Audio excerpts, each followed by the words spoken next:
So,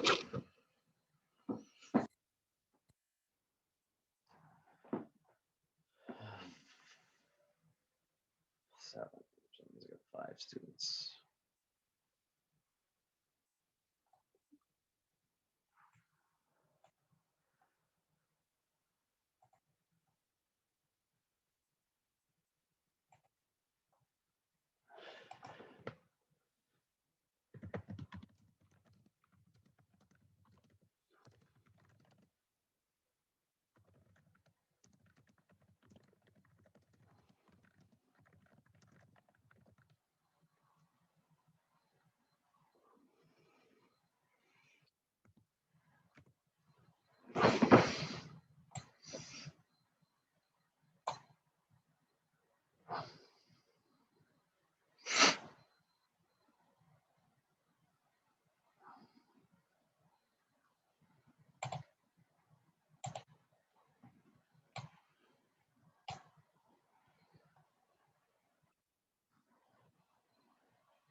Hey guys. Hello. Figured I would let you guys in first before I let in all the you know, animals in the cages before I allow them in. So this is probably the intelligible thing to do. Thank you guys so much for coming. I really appreciate it. I will say that ahead of time. Allie, I know you've done this before. Holly, this is something I've wanted to do for years. I'm so excited. Allie, I've had for the past 10 years of teaching, maybe longer, it might be longer now. I've shown this video of a Australian news program talking about this teenage girl and her conversion disorder. And then I'm like, okay, because I'm a pseudo stalker, I went on like to Facebook or Instagram. I forget how I found it. And I'm like, I actually found the Holly from the video. And I'm like, would you want to talk about like what's happened since? So that's super exciting for me. I've been watching this forever. And then Allie is a friend of a friend who has become a friend of mine who is going to talk about eating disorders. And she's in Italy right now, which I don't know how you could have ever had an eating disorder and then live in Italy. That's like crazy to me. But no, you guys are both super awesome for being on. So I appreciate it. Yeah, well, I'm very grateful to be here too. So thank you. Yeah, very grateful. First time actually in a long time speaking about conversion disorder as well. So a little bit nervous, but also excited. Cool. No, I've got you covered. Don't worry. And this is a very docile group of students. And the last one, they were really, really chatty and everything. I think it's because, at least in the last class, I had a chance to meet them in person before we got stuck doing this online stuff. So this time it may be a little bit more like pulling from them, or they may be listening more. I may ask more questions. So don't you guys be nervous. They're probably more nervous. I don't know. So cool. And as a matter of fact, the other challenge is I've got 8 of them, 8 out of about 16 in the waiting room right now. And this course was originally supposed to be synchronous. So I was supposed to have them doing this every class. And then I was told like 3 days before the class started that it was supposed to be asynchronous. And I was like, so technically I can't force them to be on these Zoom calls because that's not what they signed up for. But I told them it's part of participation because I feel like we need to be talking to one another in person. So at least from time to time. Yeah. Now, what they don't realize is that next week, I actually have a multi-platinum recording artist coming on to talk to them. So that should be different. They are not expecting this. I have if you've ever heard of the band Blue October, for whatever reason, most people don't know who they are, but their lead singer is coming in to talk about substance abuse next week. So I'm excited because it's my favorite band of all time. So Right I'm like on. fanboying like big time. I'll see how that all goes. But so I guess we're 4 minutes in. I want to be respectful of your time, even though I only have 8 people on. So I'm going to admit them and we can get started. Do you guys have any questions or concerns or anything that you want to shoot before we let them in? Not really, not for me. Okay. Yeah, I think we're okay. And I just want to say, Holly, it's nice to meet you. Nice to meet you too. What time is it for you, quickly? It's 6 p.m. and I 6 think p.m. it's like middle of the night for you. No? Yeah, 2:30? 2:30. Oh my. Okay. Yeah. 2:30. Okay. Oh, So let me let these guys in.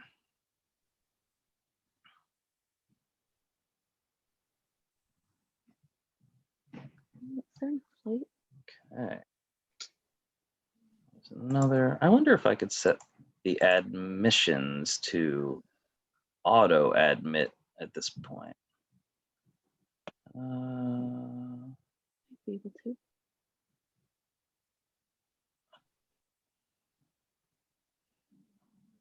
No, I'll just have to keep an eye on it. Okay, so we've got looks like 1, 2, 3, 4, 5, 6, 7, 8, 9. Okay, so we're doing okay. So hey everybody, we have our special guests to talk to you on for class today, and I will do some introductions in a second. But before I do that, I just want to throw out there that just like the last one that we talked about when we talked about suicide and depression, I know it's very personal, very serious topics that can potentially be, I hate to use the word triggering because I'm just not a fan of the word triggering, but for lack of a better word, triggering. So if at any point anything that we talk about is upsetting, or if it hits a little too close to home, you can feel free to walk away, put it on mute, turn off your camera. If you are able to turn on your cameras, if you feel comfortable enough, if you're in a good place, I would love for that. I'd love for you to do it so our speakers could actually see you. But if you don't feel comfortable, of course, you don't have to. Likewise, I really would love questions. And not for nothing, but questions always kind of equal extra points. That's just the way it works in like the teaching world. But if you don't feel comfortable asking anything personally, you can message me in the chat anonymous, and I will throw out an anonymous question and still love you personally for asking the question. So that is my trigger warning, making sure that everybody knows that you're safe. Asking questions, finding out information. I am recording, but I'm only recording for the other students in the class who can't make it. It will not be kept anyways. It'll be totally otherwise. Does anyone have an issue with that? And that's mostly for Allie and Holly. Are you guys okay with the fact that? Okay, Yeah. cool. Yeah, it's fine.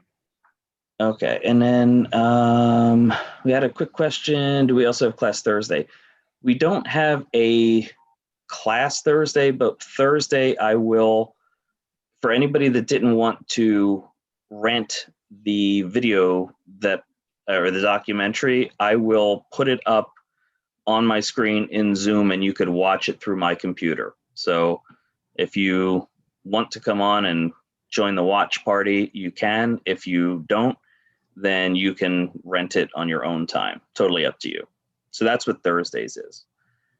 Okay, so with that all said, and I know we've got about an hour and a half, I will do our introductions. So it's very exciting for me. We actually have class, this is a first for me, across 3 continents. We have Allie from Italy. It is 6 p.m. where she is right now. She's probably, thinking about, ending the day and getting ready for nighttime. And Holly is calling us or joining us at 2:30 in the morning from Adelaide, Australia. So if Holly looks a little familiar to you guys, it is because she is the person on the video or that I asked you guys to watch on conversion disorder. So I've been using that for quite a while. and am excited to actually have the real life Holly, not the video hologram version, to talk about her experience and where she is now. So we get to see a kind of a then and now experience, which will be very cool. And I don't have a ton of information. I think I've got, just based on what I could find, are you still working as a wedding stylist in Adelaide? Not anymore. Not No. anymore. Okay, Had to switch gotcha. up of careers recently. So yeah, now studying Okay. and working. So yeah. Okay, very cool. So it'll be nice to you could tell us all about yourself in a second, and then Allie is a an accomplished musician living in Italy. She is a board member of the International Association for Music and Medicine, and while her background is in research, she is a music therapist, an international music therapist. And hey, man, it would be great if we could like get you to play us out on the as we leave. You know, you're like, no, my violin is not going to make an appearance. Anyway, but they are both here to share their stories, and I'm very happy to do that. And I will stop talking and let them tell their stories. So the way I'll do it is I will ask each of them to talk about their experience, and then we'll open it up to questions. I have some questions as well that I have sort of pre-prepared, but we'll just kind of play it by ear, and I would love for you guys to ask away as well. They both tie into what we've just recently covered. So we've covered conversion disorder first, and it is also super late. So I don't know, Holly, would you like to go first, or are your nerves like? Would you prefer Allie go first? No, I can go first. Okay.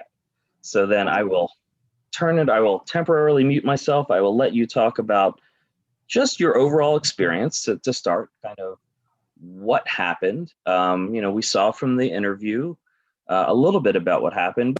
Kind of talk about how it started, how you got to where you were.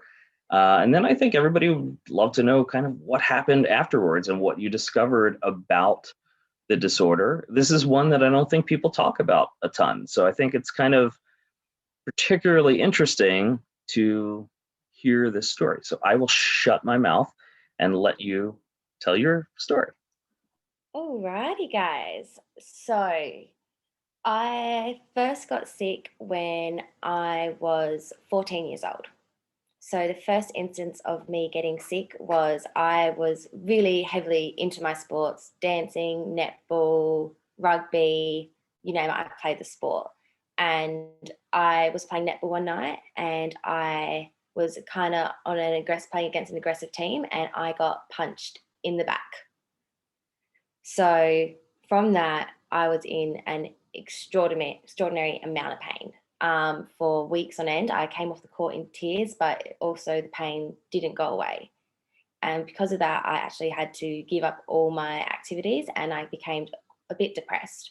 So the doctors put me on some antidepressants, but what we didn't know is that he upped my medication too quickly. So first time I had an episode with conversion disorder, I was just having spasms, just started randomly shaking one day, just couldn't control it from just all, if you guys have seen the video, seeing like videos of me shaking with my legs. That was the first instance of me getting sick. I spent 2 weeks in hospital the first time around, learning just how to walk again. So just doing physiotherapy and hydrotherapy. I got better for about 6 months. And then the beginning of being in year 10 in high school, I got sick again. So, but this time it wasn't a quick thing. It was a slow, gradual turn for worse.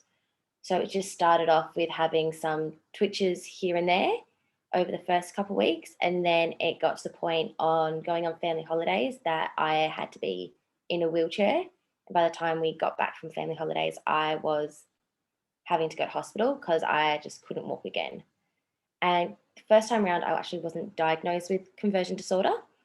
They just couldn't pinpoint what was wrong with me, and just like, we can't figure out what's wrong with you. You can just go home. But being my second admission, my mum, amazing woman she is, it's like, you need an answer. I had multiple tests and everything done, but they came back inconclusive. So they diagnosed me with conversion disorder. So my second admission, I was in hospital again for another 2 weeks, doing physiotherapy, hydrotherapy, just trying to get the momentum back and be able to walk and not needing a walking frame or a walking stick. Luckily, I got good again.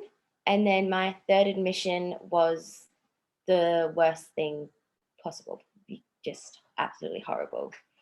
My third admission, I was still in school taking a test that I wasn't worried about. I was well prepared. I knew I was going to ace it. But halfway through the test, I started not feeling right. And I turned to a friend, like, I'm not feeling good. And she's like, go tell the teacher. So I told the teacher, and by the time I told the teacher, I needed to have 2 people escort me down to the front office, as I couldn't walk by myself. From getting to the front office to my mum picking me up from school, I started having, this time, full body spasms where I just couldn't stop shaking. Nothing would calm me down. It was kind of like my whole body was having a jerking motion, but just constant. I got rushed straight to hospital. I was spasming for 3 days straight without break, which for one is very draining on your body. Just with your muscles twitching 24/7, it becomes really tiring and really painful as well. So I was in hospital for 4 weeks this time, but first 2 weeks were like my last 2 admissions in hospital, where I was just shaking and not being able to walk. But I got granted weekend leave, just because they can't do much on a weekend with no doctors on and physiotherapy not open. So I got to go home. It was that weekend I was having a conversation with my mum, and I said, oh, I'm not feeling good. I feel like my speech is really funny. And mum's like, well, what do you mean? I was like, I just feel like I can't get my words out of my mouth. That was the Friday. By the Monday, I lost my ability to talk. I couldn't communicate with my family until I got sick in September. I couldn't talk, have a proper conversation with any of my family until December of the same year. So that happened. And then a week later, I lost my ability to write. So any skills with my hands, I lost that ability as well. So within a span of 4 weeks, I lost walking, talking, and writing. So forms of communication were quite hard. I had to use an iPad to try and get what I wanted to say across.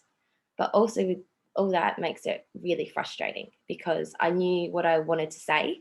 I knew in my mind I could say what I wanted to say, but when it came to actually speaking the words, they wouldn't come out. So that was a really frustrating and very, very, very trying time for me.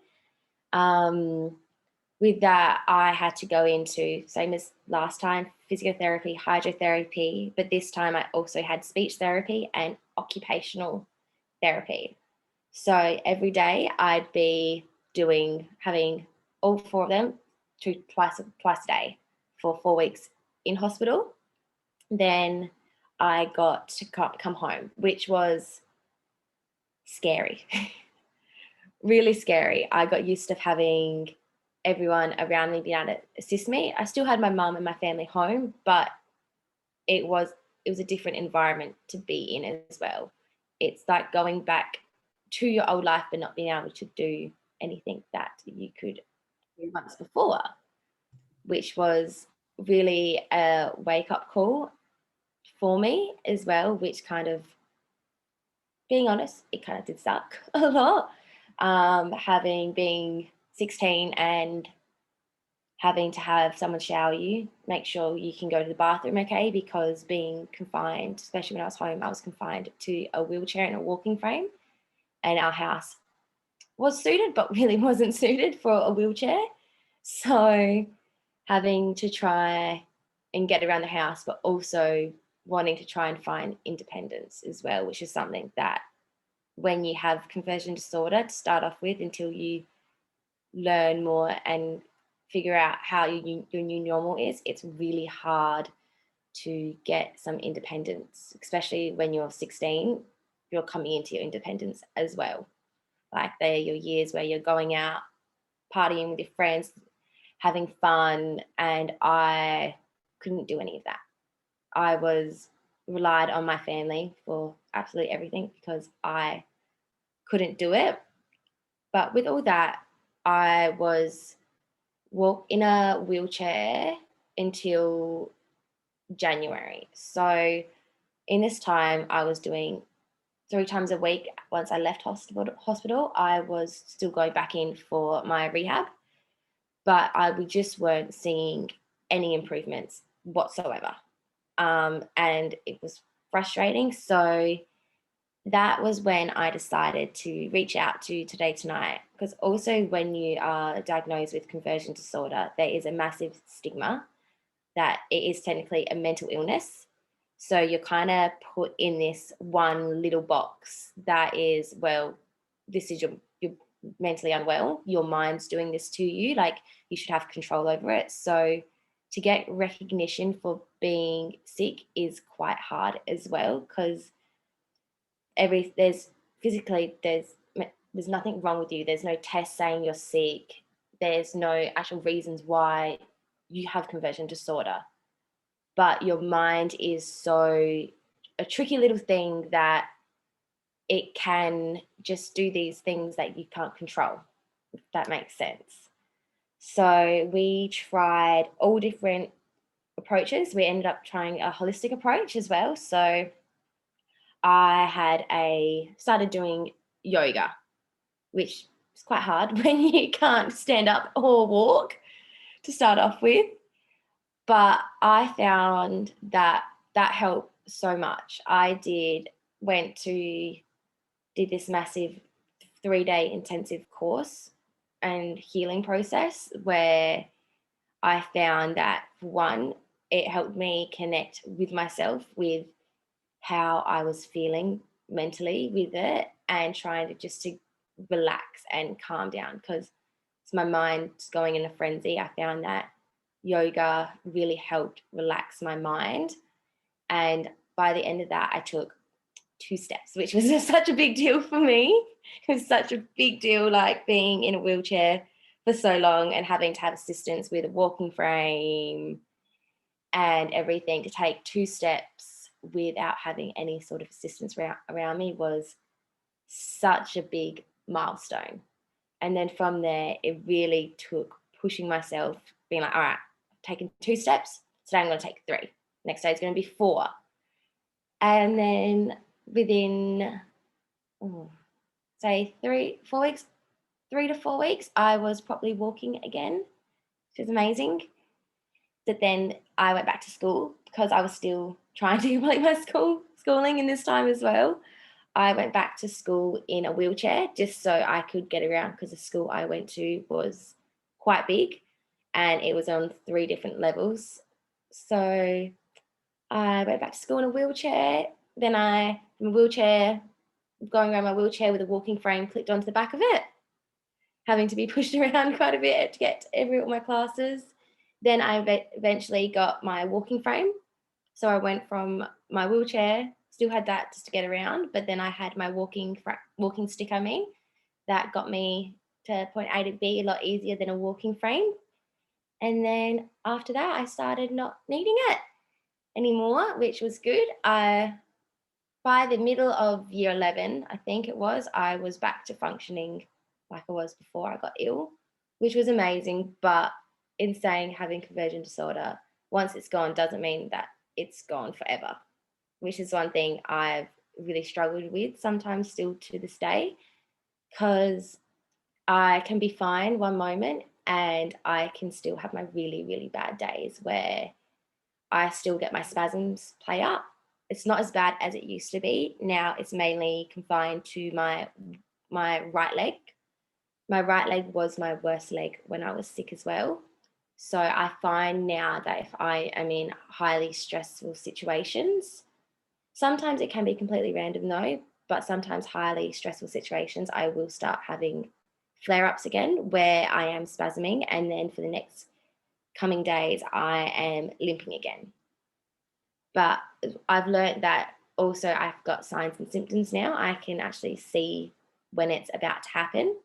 I start to feel like really heavy in my legs. So for me, when I start to feel really heavy, I have to take a step back. I need to slow down and just take it easy. Otherwise, I know that I'm going to be having really bad spasm attacks and losing my walking going funny for a couple days. But I think, yeah, I think that's it really. Oh, that's real. Thank you. That's a really interesting story and scary, I would think, especially Mm. never knowing kind of, like I made a couple notes here and I'll come back and ask questions afterwards as well. Yeah. But, I guess like one of the things that sort of jumped out at me was that I had underlined stigma, which is one thing I was going to ask about. I also underlined yoga because you'll see that you and Ali actually have a connection. So she's like this master yogi. Yeah. And the other thing, the big one too was looking at not knowing, knowing that this is something that is chronic and does kind of come and go. It sounds like, is there, ever a point where the anxiety of having symptoms again actually creates symptoms, considering that it's that type of disorder? So I definitely want to get into that as we kind of look at it. So kind of chew on some of that, students of mine, as I let Ali tell her story, and then we'll come back and do some Q&A about this stuff. Now, before I do that, are you okay sticking around, Holly, or Yeah. do you want to go to bed? No, sorry, I've had a coffee, so I'm good Okay. for a bit. Okay, all right, cool. Then, Elliot, the floor is yours to tell your story. Thank you. Thanks for sharing your story, Holly. And I have questions for you too, which we'll get to. And I can relate, I think, on some things as well. Uh, yeah, so I would say probably the origins of my eating disorder probably go all the way back to, the first months of life. I think I tend to use attachment theory as a framework to understand eating disorders and the traumas that happen to us, in our childhood. Um, Eating disorders also have a genetic component. There's other people in my family that struggle with eating disorders, so there was already a kind of a predisposition for this. Um, but I would say, as a child, I was uh, alone a lot. Um I also have parents that are narcissists, so there's some abuse going on as well. And I had also developed OCD, obsessive compulsive disorder, and I was struggling with that even as a child and with counting everything and kind of like intrusive thoughts. And I really didn't know what was going on. And I didn't have a way to express this to an adult. And then as I went into, my teen years, I had started to develop an unhealthy relationship with food. I was overeating a lot. I was hiding food. And then, as I went into adolescence and having a lot more self-consciousness about my appearance and my body, pressures coming in from my parents in that regard, and just from society in general. I grew up in the 90s, and there was a certain aesthetic then, like heroin chic, which is just an awful terminology anyway. But the look that I think was predominant then was to be very, very, very thin. So that was certainly an influence. And so my OCD kind of, I don't know, I feel like it started to shift into obsessiveness about um, calories and my weight. I had also befriended someone who uh, dieted a lot and showed me how to purge. And I wanted to say this before, but I'm going to try to avoid talking about numbers and talking about behaviors in detail because I know that can be triggering. So, this was all happening in like my mid-teens, and I was just kind of developing these behaviors, and they just got worse and worse. And it wasn't until actually the day after my senior prom that I ever sort of reached out for help with it. And I revealed to my boyfriend at the time that, I had been purging, and I had lost my period, and these things started to scare me. And so, he was really alarmed. And so he, his first instinct was to call my parents, and they did not react well. And there was a lot of anger, which kind of just made everything worse. And, they sought treatment for me. And, I think probably similar to Holly, this was all happening in that transition phase from childhood into adulthood. So this was just very confusing. And I started treatment. Unfortunately, that was with people that I wouldn't say knew, they weren't experts in eating disorders. And so things kind of continued to get worse, sort of secretly. And then, I started my first semester of college. Things just got way worse. And eventually I had to be hospitalized in a psychiatric hospital. And that was pretty horrible. And so I kind of started to get better, enough to, be released and go into kind of step down in terms of the intensity of treatment. And I just, I think I was just functioning for so many years, um, just enough to get by. Uh, I don't think the kind of source of the problem was ever addressed. And so I kind of suffered silently for a long time. And, at that time, mental health wasn't really openly talked about, disability wasn't really openly talked about. There was really no catering to these things, whether that was in school or in the workplace. And so I just tried to keep it together. And eventually I ended up back in treatment later in my 20s. I started with a therapist that uses dialectical behavioral therapy, and that was really effective for me. And just slowly things got better. And now I see someone who does more body-based therapies, which has been really, really helpful. And I would say I'm in a much more stable point now. It's not so much a factor in my life at this point, although when I get stressed, that's often kind of default where I go, is to kind of try to cope with it through food or fixating on, my weight. And I know that eating disorders are also really stigmatized, and misunderstood. It's very easy to assume that it's all about food and weight, and someone's just doing these things for superficial reasons. But these are just kind of manifestations of much deeper issues, whether that's anxiety or depression, trauma, um, social anxiety, OCD, things like that. So, yeah, that's all I think I have to say for now. Thank you for that, for the synopsis there. That's very Yeah. helpful and very open. Appreciate that. So and again, having spoken with you before, and also, I'm trying to look at this in slightly a slightly different light, because I'm hearing both stories about two different and unique diagnoses.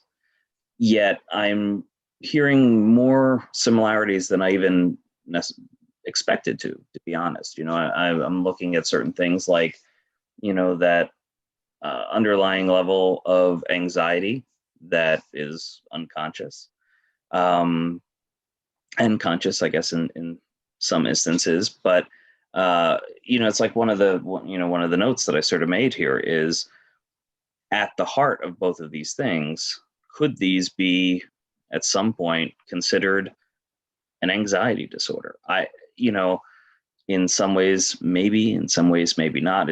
I think they're a lot more complicated than just traditional anxiety. But, Allie, you were talking about sharing OCD tendencies, and, that being part of the anxiety spectrum as well. Same thing with PTSD and trauma.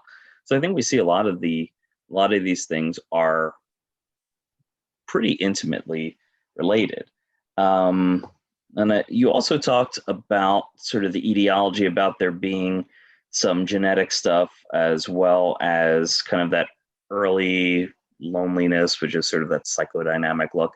When we go through our chapters, one of the things that we're doing is, we talk about the disorders, we talk about the criteria for meeting them and what they look like. And then we also talk about kind of how people got there and what the big theories are. And I think with things like things that are body related but have a mind reason, which in both of these cases it's a little bit trickier to figure out how it started or where it came from. So I guess that might be one of the first questions I would throw out to both of you guys is, through your therapy, through your thinking about it, with a lot of reflection, where do you think a lot of this started? And I know you touched on it a little bit, Allie, but I'll throw it out to you as well, Holly, as, where did these things come from? Because there's no test you could take for an eating disorder or conversion disorder. In fact, that's part of the problem. Mm-hmm. Well, with mine, this has been always a big question for me, because still to this day, the first one, we put it down to my as one of the causes is being upped on antidepressants too quickly. Second time, we don't really know, but the third time, which was my worst one, is kind of like a little bit still being unsure and a bit of a grey area for me and my family when we're speaking about it. That year on my major attack, my dad got really sick as well. So he had a thing called viral encephalitis of the brain, of the cerebellum. So cerebellum swelled up. So that was on my brother's birthday in February, and then I got sick in August. So for the beginning of the year, my dad was in and out of hospital and rehab as well, which was a really hard and testing time for my family. And then Dad finally got better, and then I got sick. So that is definitely what we put it down to. And I think also being a teenager can be hard sometimes as well. I think especially when you're 15, 16, you are trying to figure out who you are as well, and you do put a lot of pressure on yourself to be the person who you want to be, and there's can be pressures around you or for who people want you to be as well, and that can cause a major strain on any person, but especially a young person that's trying to find out who they are as a person and not wanting to have people tell them who they should be and what they should be doing. That is definitely, I think, another thing that I wouldn't say would be a contributing factor as to, I think, how I got sick as well. And I do want to kind of sort of call attention to the fact that this is a college course, but it's actually being offered to junior and seniors in high school. So that target age that you were just talking about, Holly, is really important, because that's basically the people we're talking to here. And I know a lot of the symptoms that that you experienced, Allie, too, kind of were raging at that time in your life. So that kind of makes me call attention to the fact that the people who are on the call right now, or friends that you may have, or family members you may have, there are probably people going through similar things right now. So I would wonder, what are the ways, if you experience these things, if you experience either physical symptoms, or if you experience obsessive symptoms, or if you experience difficulties related to food or racing thoughts, or any of the things that you guys have dealt with, if you had to give advice for somebody who's experiencing this as a teenager, where do you start? Where do you go? How do you find help? Or likewise, on the flip side of that, if you're somebody that sees somebody else that you suspect may need some help, where do you start? I think the tricky thing with conversion disorder is not a lot of doctors will take you seriously. You are put into this very small box of, well, physically, there's nothing wrong with you. So mentally, there's something wrong with you. And once, even though you have physical symptoms, it can be, they don't see it because it's technically of the mind. So my biggest advice is, it took me a while, but find someone, especially either a psychologist, a counselor, or even a doctor that you can confide in and trust. Especially with conversion disorder, you need to have a lot of trust in the people who's helping you, that they have good intentions, that they actually believe you. Because some people can think that you are making this up, that you are doing this to seek attention as well. So my first one would be making sure you have the help around you, the professional help, that you, as soon as you meet them, you've got that trust. And the second one would be open with your family. It's hard. It's really hard. It can put a strain as well onto your family, but they will be there for you.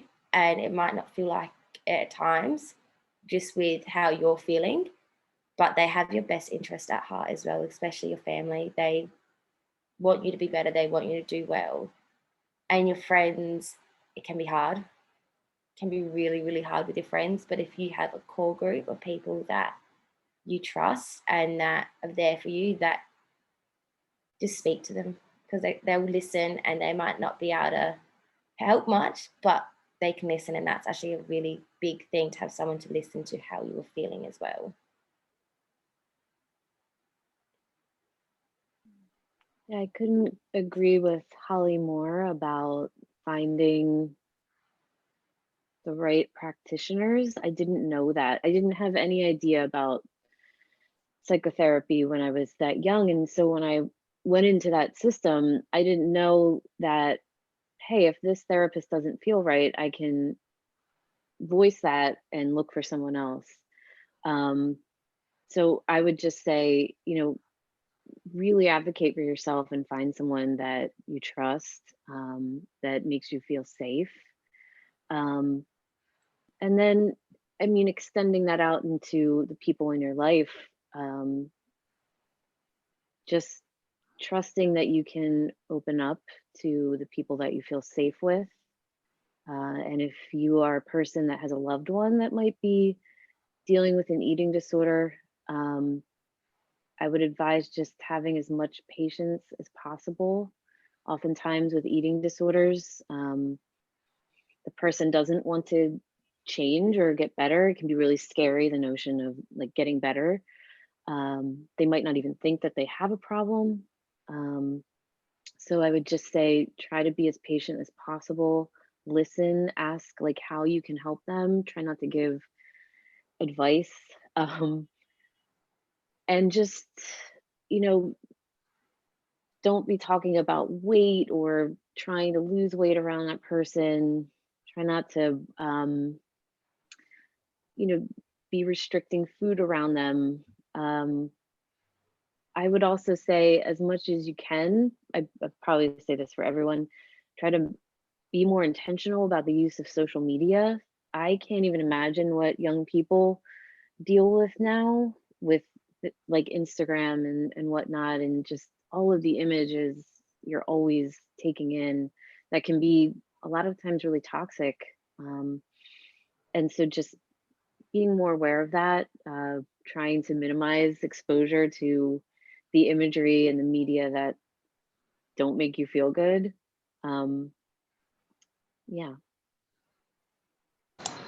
And I do want to add as well that I think one of the biggest problems with any kind of mental health concerns is where to find the resources. And honestly, you could really start with anybody who cares. So I mean, they can help you find it. So basically, what I'm saying here is, if anyone there is having any problems, if any of this rings true or hits home, or if you have a family member or a friend or something, you can always reach out to me separately and say, hey, Mr. Dunn, I have no idea where to find this help, but I think this may be an issue. I can help direct you to the right place, or find somebody else that knows more about a particular thing than me. So, and that's part of the purpose of trying to get people in, to talk about their experiences, is to normalize this and to show you that this happens. It happens to good people. Good people have bad things happen and they're able to overcome them. They struggle, they get back up, they struggle again, and it's kind of this repeating pattern. And we are here to help, you guys and anybody else. And in turn, you are then going to do the same thing down the road. So we want to, I want to try to make that start here. I'm sorry, is it Maya? Maya, wake up. Sorry. Anywho, so that actually kind of makes me think of another thing. Let me stop for a second though. So I'm asking all the questions. Let me see if any of you guys have any questions that you want to get out there, so this doesn't just become a talk show. It's a talk show you could be part of, and you know you're going to get your question answered. Looking I on the also just want to chat. say, like, if I want to extend that offer as well. If anyone is struggling with an eating disorder, with anxiety, or a family member or friend that you suspect has an eating disorder, please feel welcome to reach out to me. You can like leave my email in the chat. I definitely would love to be a resource and a support if possible. So Same with me as well. I'll pop my email in the chat. I will do that in a moment. Okay, so Maya says, how did you communicate when you could not write or speak? So I assume that is for Holly, as I don't know that Allie ever had a problem communicating. She does it with her hands. Oh, we'll get So to that. when I couldn't speak, my way of communication was through notes on an iPad, which is hard, especially if you're wanting to have a proper conversation with someone, because it gets really hard, just not hard, it gets annoying to type what you want to say all the time. And when you're so used to talking, having to type it, and especially with typing and text, you can't convey how you're feeling. It's all one tone. So yes, I could give facial, my face could show how I'm meant to be saying it, but it's not the same as the tone that you give when you are having a conversation. When I couldn't speak, my speech would sound, I'm trying to think of the best way, like a stutter times 1,000. So I could sometimes try and form what I wanted to say, but it'd just be like a jumbled mess. But it was all mainly done through text via an iPad because that was just the easiest way to get what I wanted to say across. Oh. Did you have any trouble formulating the thoughts of what you wanted to say, or No. it was perfectly clear in your head, just Perfectly, mouth? yeah, perfectly clear in my head. I think that's one tendency I have now. I talk to myself a bit. Make up for lost time. Yeah, because I could have a conversation, because I could say what I wanted to say in my head. So being able to have it in your head but not it come out your mouth is hard. So I got kind of stuck having conversations with myself sometimes because only time I could hear my own voice as well. Yes. Very cool. Thank you. Thank you. Anybody else? I've gotten one anonymous question about Allie, for you, are there, I will paraphrase, have there been any kind of things since that have been triggering or a struggle for you to that you have felt like you could have been on the brink of, relapse, so to speak? Oh, I've relapsed a lot. Okay. Not more recently. I feel at this point in a much more stable place. I feel like the probability of that's pretty low at this point, which I have to say, like, back when I was 17 or 18, when I think I was probably at one of my worst points. I could not imagine a world without my eating disorder. Like, the idea of recovery was entirely foreign, and I just, well, one, I never thought I would get better because it seemed impossible, and then two, part of me didn't want to get better. And I think that's just this awful, I don't know, almost like paradox to be in, like, of some part of you wanting to get better and then the other part not wanting to. And so oftentimes it just felt like a war in my head. And then there was also the pressures of people in my life wanting me to get better, but getting other messages from society about, you know, weight and what is preferred and attractive.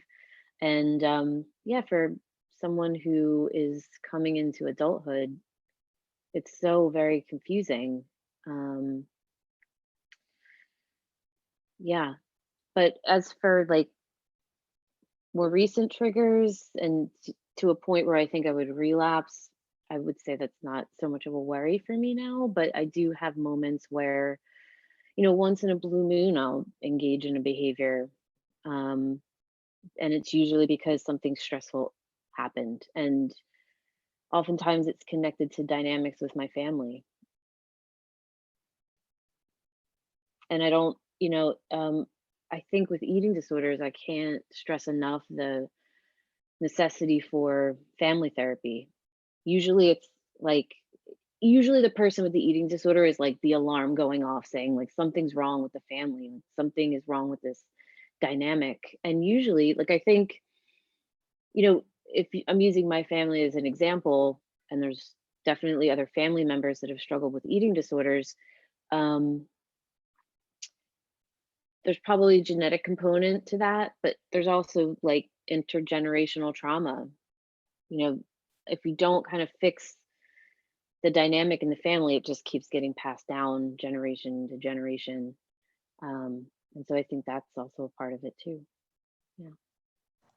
Yeah, and I'll jump onto that as well. Um, the I'm glad you kind of gave your plug for family therapy. I've had people ask me a lot in the recent past about recommendations for seeing a therapist, and it's like somebody in California can ask me this, and I'm like, I don't know who's out there in California, but the one thing I keep telling people is if they have the degree MFT after their name, pick them. Just pick them, because I find that they have a perspective on problems and people that no other kind of counselor does, at least in my opinion. And I've got an MA, so I'm not like saying, hey, I'm awesome. And then there are people who have PhDs out there and PsyDs, but I love me a marriage and family therapist because I think that they really have a great perspective on things. And I highly recommend that. Even if you don't have a major disorder, I still highly recommend marriage and family therapy. It's good stuff. Absolutely. I mean, yeah, I think part of the origin of eating disorders, I don't want to like generalize, but I can say for myself, is like a wounding that happens in relationship. And like when we were talking about communication earlier, that was like one of my, I think, core problems. Like I was trying to communicate through my eating disorder of like something's wrong, but I had never learned, it was never safe, you know, in my family to ever communicate needs, to ever kind of almost like exist. I think, you know, one of the ways in which I think I was using my eating disorder was to shrink myself. Like I didn't want to be a burden. I didn't want to ever have needs. Some part of me, like, I mean, at some points in my eating disorder, I was suicidal as well. And I think it was connected to that of just like, I don't deserve to live. And yeah, it's so much more complex than maybe what gets portrayed in media around eating disorders. And it also, I think we were talking about earlier, you know, being able to diagnose these things becomes more complicated too. Also, because of the stereotype we see of people with eating disorders, it tends to be really thin white women who might be like middle class or more affluent. And so that's also an obstacle to care for other groups. And that's something that absolutely has to change. And that actually is a pretty good tie-in to, I did want to talk about stigma a bit because you both mentioned stigma, and I know that it exists. I think, you know, particularly with these types of disorders, like I think between, oh, Liam, you get the prize for having the best visitor on camera today. Between the what you see in the media or on TV and movies, and then what people talk about. So, you know, I might think that, yes, they see a certain type of person who has an eating disorder.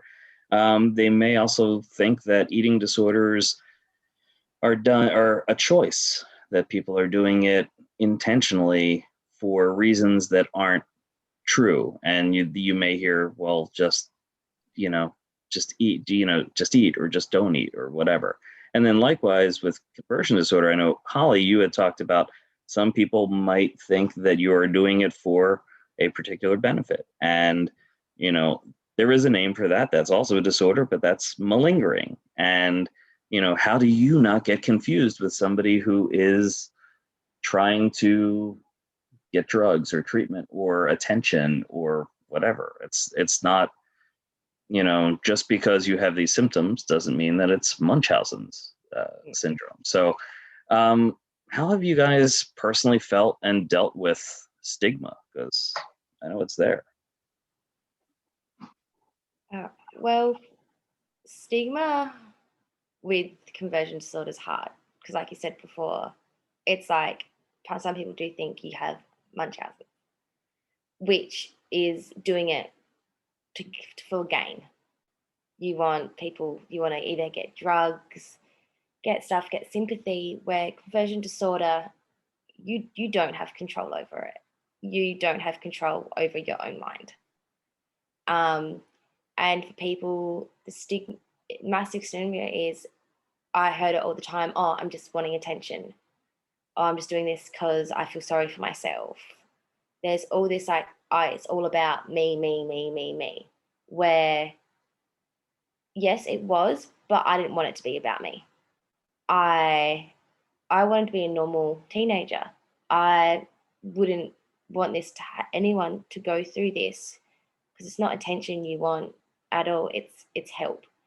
And the stigma, it was hard because when I was diagnosed, it wasn't well known at all, conversion disorder.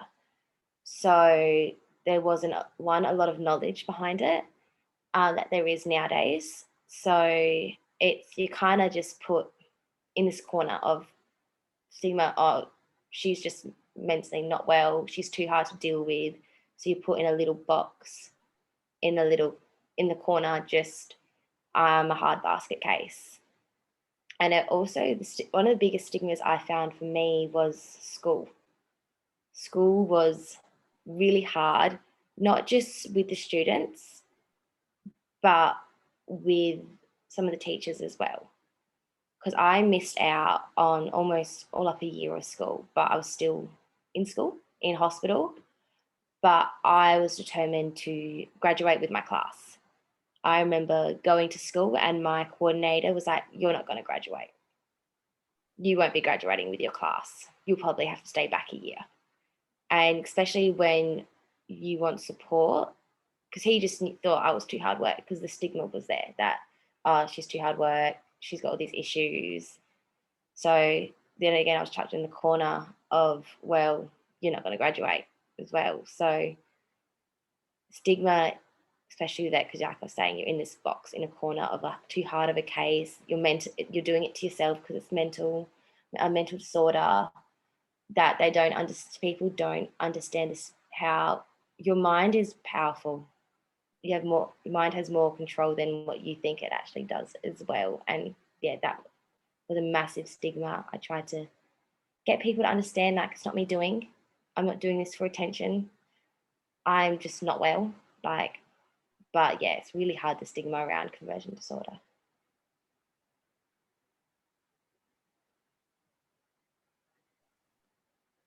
Yeah, I don't know if I dealt with the stigma very well, especially when I was younger. Yeah, I think now I feel so angry about that, being older, and I think um,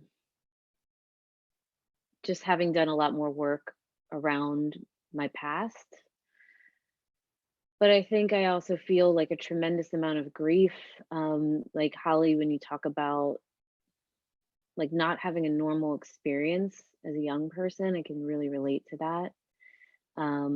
And just constantly coming up against, whether it was like people at school, teachers, even family members, just entirely misunderstanding what I was going through.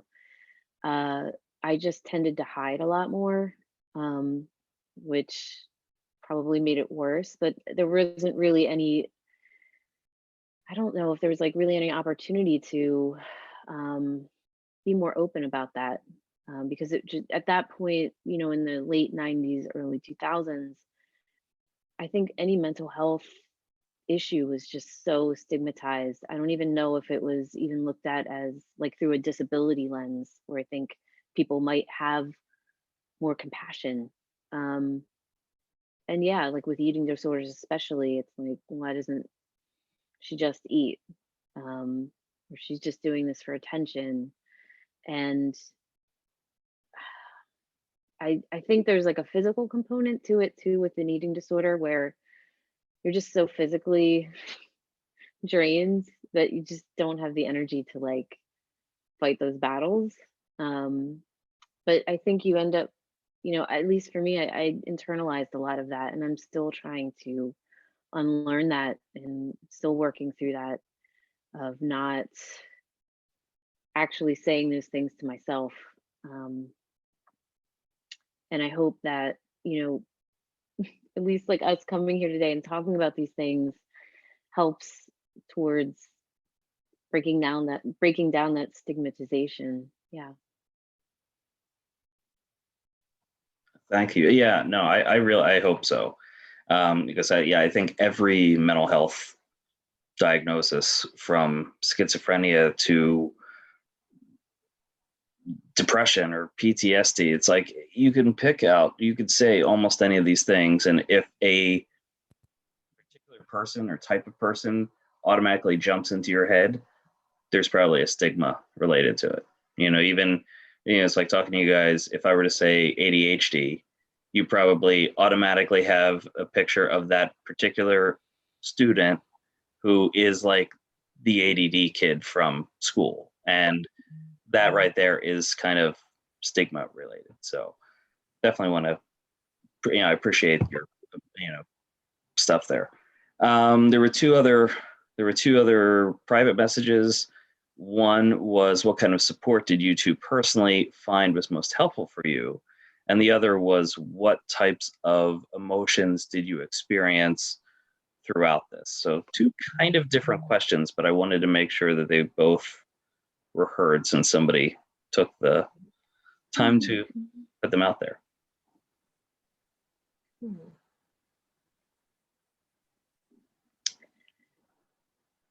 I would I say was for trying to think. myself, yeah. I was just thinking, I'm like, I'm going to go first this time. Sure. I have to say that, for a long time in my treatment, I think most of the people I was encountering were like treating the symptoms. And maybe that was all I could handle at those points. But I would say dialectical behavioral therapy was helpful for me for a certain period of time. Just it's a little more pragmatic. It incorporates mindfulness. You kind of learn about each different emotion, and you get all of these tools about how to like emotionally process things, which I think is probably wonderful for people with eating disorders when you kind of like feel totally disconnected from the body and therefore disconnected from emotions. But then it wasn't until I moved to Italy that it was recommended to me that I see someone that does more body-based therapies like somatic experiencing or Hakomi. And they pretty much solely just work with the body. So there's a lot of mindfulness that's used. You really focus on tuning into what's going on inside your body and any emotional responses. You kind of revisit the past from a very like almost like altered consciousness state. And there's also touch that's involved, which was really new for me. So it's really super, super relational. And I would say that that's probably just been life-changing. I would say, I was stable kind of with my eating disorder for several years now, but having encountered this sort of therapy, I feel like I'm finally after like 20 years getting to kind of the sources of my eating disorder. It's awesome. The ladies, Allie is telling you to go out and get touched by an Italian man. And that'll make everything all right. Not what I'm saying. Although it's nice. I'd actually have to agree as well. So the best way I found was getting in tune with my body. So having that mindfulness, especially yoga and meditation, that I found especially helped really well for me because I was starting to be in tune with my body as well.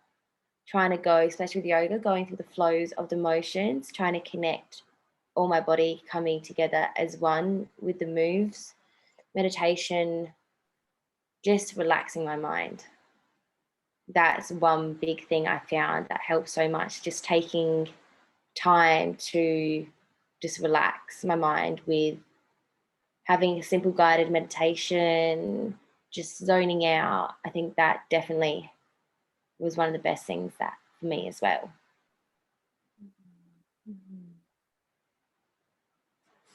Now, I'm glad you brought up the yoga as well. It was one of the other courses that I teach at Immaculata every semester is health psychology, and we actually have a class, one of the classes where we do meditation in the class, and half the people look at me like I am a lunatic, or the other half are like super nervous and can't close their eyes, and I'm just trying to get it across, like how it works. And then we talk about alternative medicines, things like yoga and things like acupuncture, relaxation. You had mentioned hydrotherapy. I think that's not one that we necessarily talk about a lot here.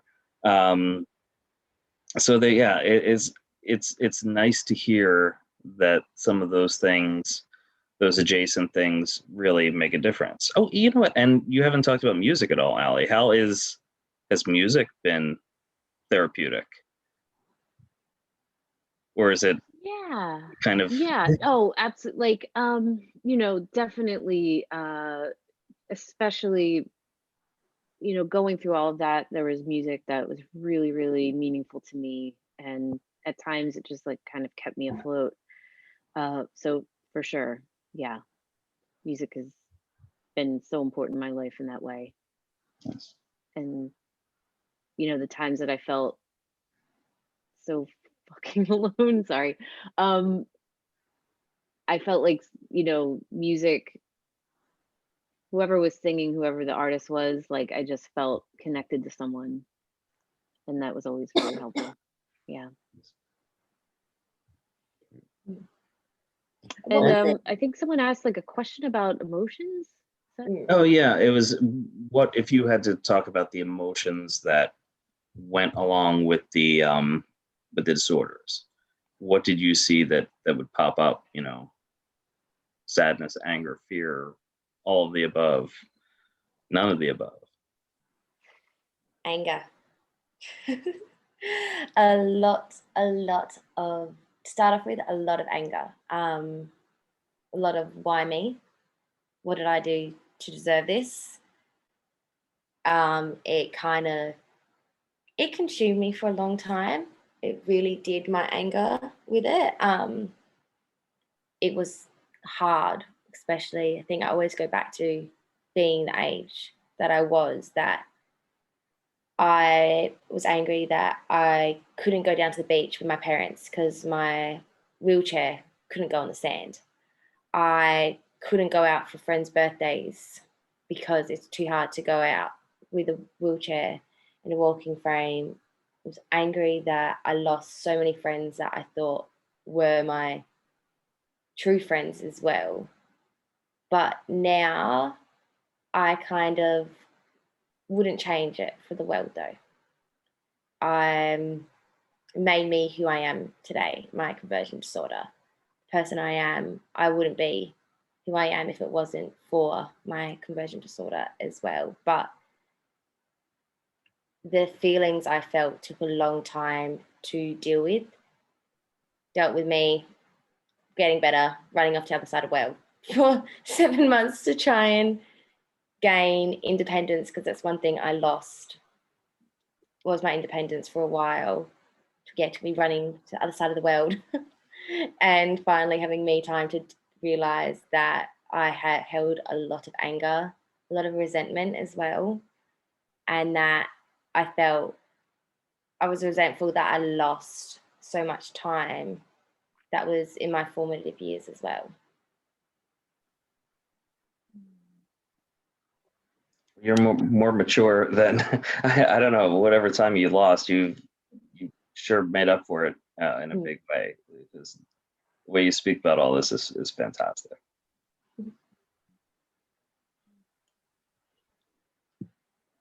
And Miss Allison.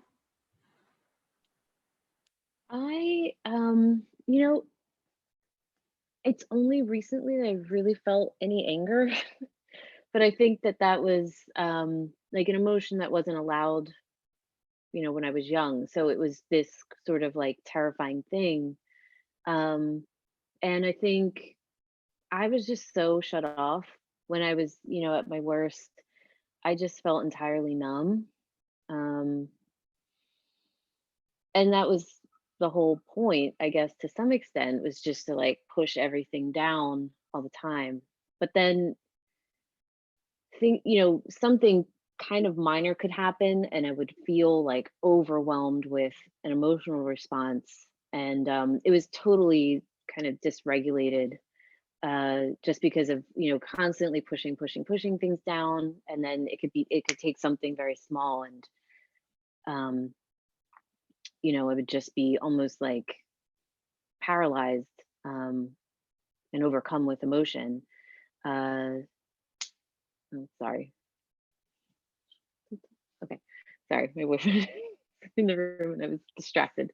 So yeah, and I also think I was super depressed. I don't know if that's like an emotion, but yeah, that was a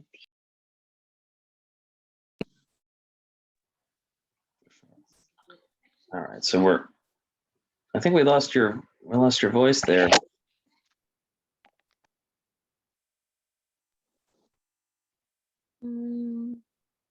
I think we hear you again. I just heard a light hum. okay. You know what? Yeah, okay. My boyfriend was trying to use AirPods at the same time, and it like connected simultaneously to my laptop, and then we had like a little problem. So, Gotcha. apologies. You can tell him we are almost done, Andre. We're almost done. Okay. So yeah, I think it's only more recently that I've gotten in touch with some of these emotions that have, I think, been inaccessible for a long time. So we're pretty close to being finished. Does anybody else have any other questions? Any other good thoughts? Any things you want to say or ask?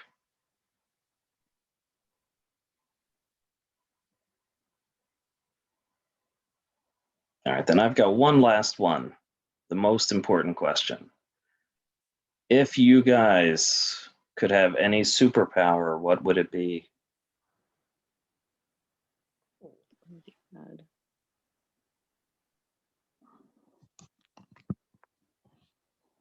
I don't know.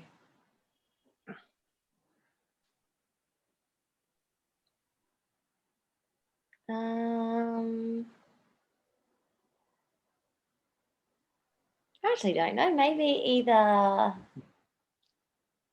any superpower. I'd love to have like a healing power. That'd be cool. To heal yourself or other people? Other people. Okay. So altruistic. That'd definitely be healing. Cool. I really like that. I kind of want to steal that. Oh my God, you guys are so nice, so giving, and it's like, man, now I feel bad for wanting to have invisibility or the ability to turn back time. Like I feel so shallow now. Man, you guys want to help people. I want to do horrible, creepy things. So anyway. Don't say that publicly. Oh, right. Yeah, shoot, I'm just kidding. I was reading what Liam said, what his desire for a superpower would be. Cool. Wonderful. All right. So in the chat, we've got both emails. Obviously, you guys have mine, so you know how to get a hold of me for any of these questions as well, or if you have any. Alice Rose still wants to see my cat. I have been trying to get him down here. He only likes to come down when I'm on business calls. And then even then he doesn't jump up and act cute. He likes to go in the litter box and do his business right at the most inopportune time. So it's like, I'm trying to get him to come and join us for an actual call, but maybe one of these days I'll force him to get on here. We want Luke. Yes, sometimes you could hear him in my other videos, but we'll try to get him on. So thank you guys so very much. We really, really appreciate you taking the time, especially considering it is now like 4 a.m. for you, Holly, and it is past your dinner time, Allie, and we really do appreciate you telling your stories. This is fantastic. Really, really means a lot to me. I would like to believe that it means a lot to everybody as well. So, Thank very you so much, guys, as well for having us. Yeah. Thank you so much for your attention. Thank you. Wonderful.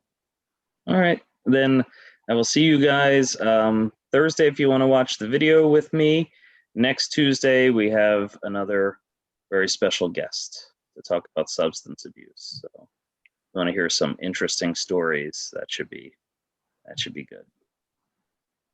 All right, so I will see you guys later.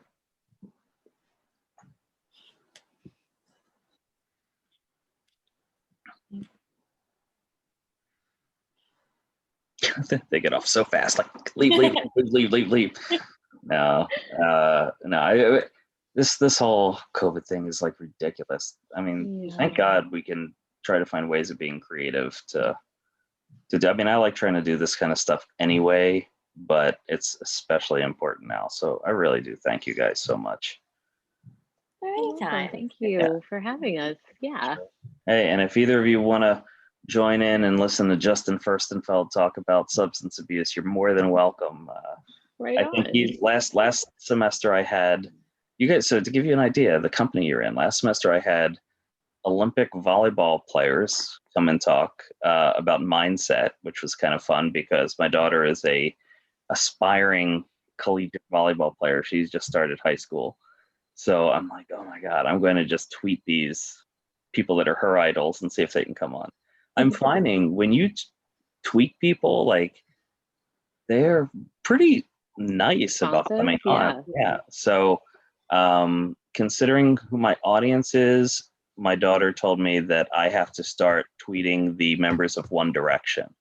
So I said, okay, then find out what their disorders are and I'll see. So she's like, Liam has OCD and Niall has anxiety. And I'm like, all right, I'll get on it. We'll see if we can get One Direction in the next couple of years. So. I wish you luck with that. Cool.